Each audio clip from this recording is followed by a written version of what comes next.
Ya. Putih abu-abu gimana? Bagus gak? Berkesan gak? Kalau aku pribadi di tengah-tengah, berkesan, terus juga ada yang enggak gitu. Kok enggak ya? Kenapa? Nggak tahu, nyebelin. Kayak nyebelin aja gitu. By the way, selamat datang di Cermet Cicet. Wah, apa tuh Cermet Cicet? Jadi kami berdua ini adalah teman sebangku sejak kelas 2 SMA. Kelas 11 guys. Kelas 11, jadi kami teman sebangku, kelas 12 teman sebangku. Sampai sekarang Sampai kuliah kita sekarang, bareng. Makanya kami namakan ini adalah Cermet Cicet. Jadi kami sebagai teman sebangku bakal curhat atau ngobrolin soal apapun yang ada di SMA kami dulu. Kenapa jadi kita namain Cermet Cicet? Karena ya tadi sudah dibilang kan kita teman sebangku, terus kita tuh kan lagi ngerjain tugas nih. Ini tugas dari mata kuliah jurnalistik. Tugasnya bikin podcast dan kita kedapatan tema pendidikan. Ya gampang sih kalau pendidikan, ya bahas aja pendidikan yang sekarang lagi kacau kan, kayak sekolah online yang bikin orang jadi nggak ngerti materi segala macam ya. Tapi ngebosanin aja kalau misalkan bahasnya itu pendidikan formal lagi. Jadi di sini kita mau bahas pendidikan kehidupan yang ada di pendidikan formal gitu loh. Jadi tema apa yang kita bahas di podcast kali ini? Tema yang bakal kita bahas di sini beauty privilege. Wow, apa itu beauty privilege? Jadi sebenarnya beauty privilege itu adalah kayak keistimewaan yang didapat oleh orang yang cantik, tapi di sini kita tanda kutip good looking ya. Disclaimer aja guys, sebenarnya beauty privilege yang kita maksud itu adalah good looking. Yap. Bukan yang jelek atau nggak cantik, karena semua cewek itu cantik pada dasarnya gitu. Cuman Ya. ada beberapa oknum yang membuat standar kecantikan sendiri gitu, ngerti nggak sih? Jadi di sini orang-orang yang good looking yang kita maksud adalah yang mendapatkan beauty privilege itu. Bisa dijelasin nggak sih beauty privilege yang seperti apa yang kita bahas pada kali ini? Ya pokoknya di sekolah ya, kalau misalkan lu punya penampilan yang menarik, lu pasti auto lurus jalan lu, kayak sukses gitu, kayak enak aja gitu. Kayak kalau lu lagi mau nanya pertanyaan pasti dijawab, kalau lagi ngapain aja lu udah keren. Kayak kalau orang jelek joget pasti diketawain, kayak ih apaan sih, cringe. Tapi kalau orang cantik joget kayak keren lo, keren. Itu yang mau kita omongin. By the way nih, dari apa yang gue jelasin tadi, apa yang gue omongin tadi, kira-kira ada nggak sih lo kayak merasa punya pengalaman gitu atau apa gitu? Kalau dibilang pengalaman sih bukan, tapi aku pernah mengamati gitu di sekitar aku. Jadi ceritanya gini, dulu kita waktu SMA kan punya kantor guru. Kita ke kantor guru kalau nggak ngumpulin tugas atau ngambil tugas dari guru gitu. Jadi aku datang, si guru yang mau aku datengin ini lagi ngomong sama siswa lain gitu. Berdua, aku tahu yang satunya ini good looking, famous di sekolah gitu, lumayan famous di sekolah. Yang satunya biasa aja gitu, nggak terlalu terkenal lah. Tapi dia cantik gitu, si good looking ini kayak pintar, make up, pokoknya dia good looking lah istilahnya. Terus mereka berdua datang. Si guru ini ngomong, cuman tatapan dia tertuju ke good looking doang gitu, nggak sedikit pun melirik ke si biasa aja. Padahal si guru ini ngomong untuk mereka berdua, tapi kenapa gitu tatapan dia cuman ke good looking? Padahal mungkin kalau diamati itu biasa aja, nggak ada yang salah kalau misalnya orang lain melihat. Tapi bagi si yang ngerasain itu tuh bener-bener kayak merasa didiskriminasi gitu, ngerti nggak? Kayak saya ada di sini loh, kenapa Anda ngomong ke orang di samping saya doang gitu? Kok bisa gitu ya? Terus kalau kamu kayak gimana? Oh, Ada banyak. pengalaman nggak? Banyak. Aku sampai ngelis loh. Oke. Pertama, kelas 10. Jadi waktu awal-awal masuk emang kayak sudah diatur gitu loh. Kayak tempat duduknya segini ya kita harus duduknya berdua, nggak bisa kurang, nggak bisa lebih gitu kan, nggak bisa duduk sendiri atau gimana. Terus kayak beberapa minggu setelah awal-awal masuk gitu, tempat duduk diacak gitu loh. Pokoknya kayak diubah jadi sistem U gitu loh, kayak ada yang di samping kanan, samping kiri, sama tengah.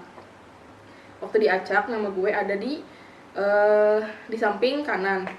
waktu minggu-minggu pertama sih ya normal aja, kayak ada orang di samping gue, ada orang di belakang gue, ada orang di sampingnya lagi, kayak normal gitu loh. Cuman di seminggu kedua kayak banyak yang ngeluh gitu, ih nggak asik, ih duduk tuh diajak kayak gini, gue nggak ketemu sama temen gue, nggak asik, bla bla bla bla bla bla. Terus juga kalau kerja kelompok yang deketan kan nggak bisa sekelompok sama temen gitu loh. Jadi ya udah kan, gara-gara itu semenjak itu kayak karena wali kelas kami ya udah kayak nggak ngebiarin hal itu, jadi mereka tuh kayak pindah-pindah lagi, nggak sesuai acakan tadi, dan tertinggal gue satu orang di sisi kanan itu sendirian, kayak pokoknya ada 6-7 kursi, dan di belakang tuh ada 6-7 kursi juga, tapi yang cuma duduk di situ gue sendirian. Yang kedua, pokoknya kalau misalkan kerja kelompok yang tanpa ada andil gurunya buat milihin anggota-anggotanya, gue adalah satu-satunya murid yang pasti ditinggal sama teman-teman sekelas gue, nggak diajak kerja kelompok mereka gitu. Alasannya nggak tahu kenapa, pokoknya nggak pernah diajak, kecuali misalkan nih gue pintar di bidang ini, terus ada kelompok yang ada teman, gue pasti di bawah sih. Cuman kalau misalkan kayak kerja kelompok yang biasa gitu, yang ibaratnya tuh mereka nggak perlu gue gitu, ya gue nggak diajak. Jangankan diajak, kayak dipeduliin gue udah punya kelompok atau enggak aja enggak gitu, kayak ya udah. Jadi saking gimana ya, saking sudah terbiasanya digituin, jadi pokoknya setiap kerja kelompok gue pasti tunjuk tangan duluan sama Pak atau Bu, saya boleh nggak ikut kelompok siapa-siapa, saya boleh nggak ngerjain sendiri aja. Hanya pokoknya gara-gara itu setiap kerja kelompok gue jadi sendirian terus, nggak pernah ikut kelompok. Kasian banget hidup kamu. Makanya nyebelin putih abu-abu gue. Terus ada lagi nggak pengalaman yang lain? Banyak. Masih kelas 10, emang kelas 10 tuh kelas tertoksik yang pernah ada. Iya, soalnya kita ketemunya kelas 11 guys. Jadi Iya. aku nggak tahu cerita dia ke kelas 10 gitu. Untung kelas 11 sudah ada dia. Au. Terus jadi waktu itu ada teman cowok gue kan, jadi dia tuh kayak habis liburan dari kota mana gitu, dari luar kota, terus bawa oleh-oleh banyak banget dibawa ke kelas, dan emang niatnya buat dibagi-bagi gitu. Pokoknya oleh-oleh itu kayak kue-kue kekinian gitu, kayak kue bolu atau apalah gitu, sejenisnya lah. Jadi teman-temannya itu kayak bantuin dia buat bagi-bagiin oleh-olehnya ke teman-teman sekelas, kayak didistribusiin gitu loh, kayak di estafetin gitu.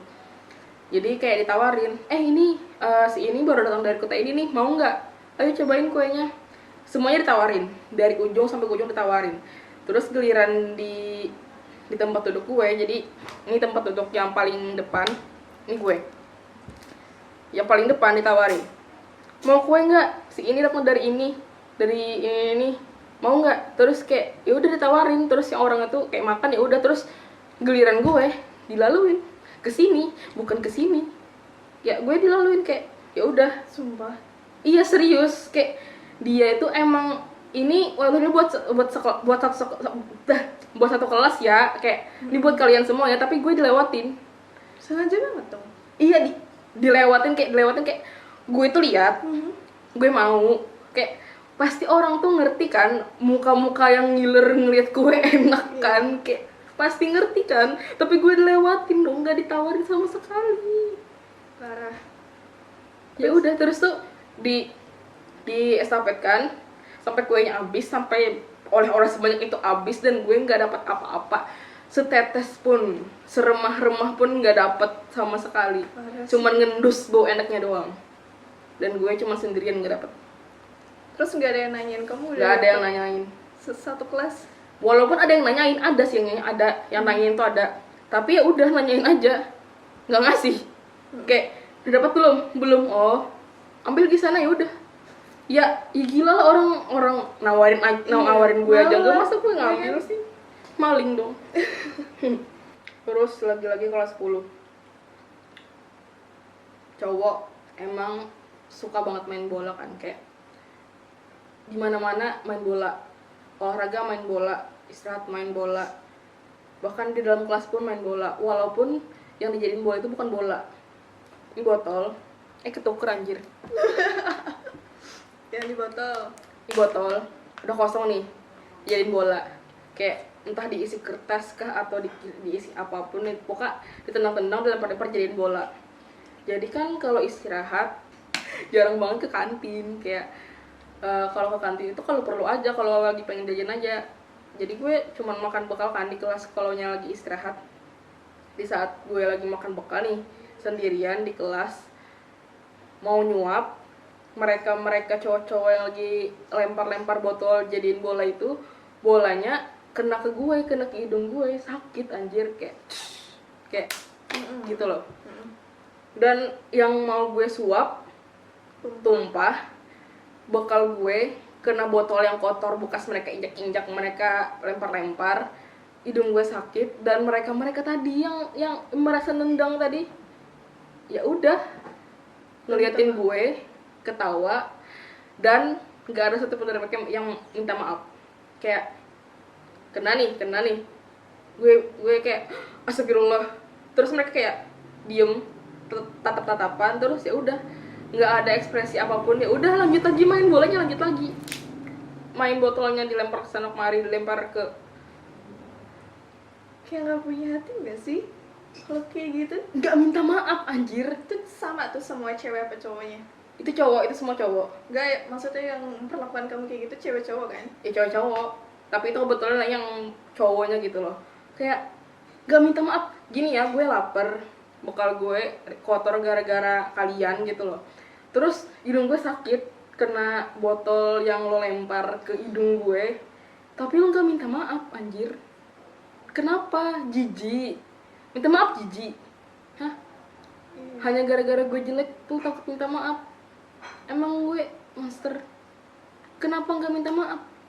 Kenapa? Anjay lo semua. Canda anjay. Terus ya udah kan, daripada gue lapar, yang bekal yang bagian kotor gue buang, yang masih bisa dimakan gue makan. Abis gue makan, mereka yang lagi jajan di kantin udah balik ke kelas. Jalannya cantik banget, terpesona, intinya merah. Tahu Masuk ke kelas, tiba-tiba cowok-cowok yang lagi main bola ini nggak sengaja kelempar, kalau nggak kena kaki atau kena pinggang gitu, lupa, pokoknya kena salah satu bagian tubuh di bagian bawah, pokoknya kaki lah kalau nggak salah. Terus si cewek ini kayak lebay banget, aduh kena, sakit. Terus cowoknya langsung, semua cowok yang padahal yang nengok cuma satu, tapi semua cowok kayak maaf nggak sengaja, maaf. Kamu nggak apa-apa. Iya kamu nggak apa-apa, sakit nggak? Ada yang minta maaf, udah jangan kayak gitu aja, ini kayak Macam-macam gitu. Kayak macem-macem ditanggepin, kayak ada minta maaf, ada yang kayak ngajakin ngelawak, apalah segala macam. Padahal cuman kena kaki doang. Dan masih bisa jalan kan ya? Ya masih bisa jalan, iya, ngerugiin enggak jatuhin jajanannya, dan ya, cari perhatian. Mereka minta maaf. Kenapa ke gue enggak? Gue salah apa? Pasti. Ya lagi-lagi gara-gara good looking guys. Gara-gara good looking, orang jelek yang baik nggak dihargain. Makanya kita sebut itu sebagai beauty privilege. Dia dapat keistimewaan lebih dibandingkan sama orang-orang yang biasa aja gitu. Iya, kayak kenapa sih? Kenapa minta maaf sama mereka nggak sama gue? Kenapa? Padahal kasusnya lebih parah dia gitu, sampai ditempahin bekal, sakit. Tapi mereka nggak minta maaf sama dia. Anjay gak? Dan Nggak pernah lupa sih. Nggak pernah lupa, sampai hari pun nggak pernah lupa. ya, dia sejak kelas 2 SMA sampai sekarang ceritanya masih sama, detailnya masih sama. Itu bukti bahwa dia nggak pernah lupa. Nggak pernah lupa. Kalian semua dimaafin, tapi nggak pernah lupa. Gue nggak pernah lupa kejadian itu. By the way, dari semua cerita yang kamu sampaikan tadi, ada nggak sih dampak ke diri kamu sampai sekarang ini? Banyak. Yang pertama, sakit hati sih. Sakit hati, Pasti bukan yang aduh aku sakit hati banget, aku sakit. Enggak kayak gitu, cuman kayak setiap hari aku susah tidur. Cuman gara-gara mikirin, emang aku beda? Aku kayak, kan aku sama aja sama mereka, sama-sama manusia, sama-sama siswa. Cuman kenapa jadi aku diperlakukan beda gitu loh, kayak nggak punya kesempatan yang sama gitu loh untuk dapat perhatian. Bukan berarti aku haus perhatian juga, cuman kan aku sudah punya effort tapi nggak dihargain gitu loh, hanya gara-gara nggak punya look yang bagus, sedangkan mereka nggak punya effort banyak, cuman modal tampang tapi lebih dihargain gitu loh. Iya. Yang pertama, kedua, kehilangan kepercayaan. Dari SMP aku tuh orangnya nggak pernah kayak gini, yang pokoknya aku SMP orangnya friendly banget, semua orang aku sapa, temenan sama semua orang, temanku banyak. Tiba-tiba pas SMA awal-awal aja sudah diperlakukan setoksik itu, jadi kayak kemana-mana sendirian, jalannya nunduk, takut kenalan sama orang lain, takut dianggap beda aja kalau misalnya kenal sama sini, takutnya dianggap beda. Dan selain sakit hati dan berkurangnya kepercayaan dirian itu, mungkin apa ya, banyak sih yang berubah. Kayak aku jadi sadar aja bahwa menghargai orang itu penting. Aku adalah korban orang yang tidak dihargai oleh sosialku gitu loh. Jadi gara-gara itu aku jadi belajar banyak hal bahwa aku tuh harus belajar menghargai. Jadi gara-gara aku sering gak dihargain sama sosialku, sama circleku waktu di sekolah, gara-gara itu juga aku jadi orang yang lebih menghargai orang lain. Kayak seburuk apapun orang itu, seberbeda apapun dia, gue hargain. Seenggaknya orang lain gak ngerasain apa yang kamu rasain gitu. At least kita bisa ngebantu sedikit aja, bikin menghibur dia, jadi teman buat dia, nggak kayak rata satu kelas, nggak kompak gitu, nggak ngehargain satu orang ini. Karena balas dendam terbaik itu adalah bisa kita jahatin tapi kita ngasihnya kebaikan gitu loh. Ya, jadi intinya pada kesimpulannya juga bahwa tidak semua orang seperti itu ya guys. Pasti ada, walaupun ada 500 orang, 1000 orang yang jahat, pasti ada satu di antaranya yang baik gitu. Enggak semua orang jahat. Enggak. Tapi yang baik dikit. Ada, tapi sedikit. Canda dikit. Ya gitu sih. Anggap aja itu sebagai pengalaman membangun karakter kita, atau mendorong kita menjadi seseorang yang lebih sukses lagi biar bisa membuktikan ke orang itu ya kalau seenggaknya di dunia ini nggak cuma good looking aja yang dilihat gitu. Jangan sampai hidupmu membuat orang lain tidak bisa tidur di malam hari karena overthinking. Jangan sampai. Korbannya. Gak enak. Gak enak. Iya. Udahan aja Ju, capek. Udahan Ju, Udah capek. puas belum? Udah. Sebenarnya belum puas ya, tapi udah. Oke, sekian podcast kita pada hari ini. Terima kasih buat kalian yang udah tonton. Jangan lupa like, komen, like, subscribe like, juga. like, Komunikasi ULM Universe. like. Oke. Like. Sampai jumpa. Like.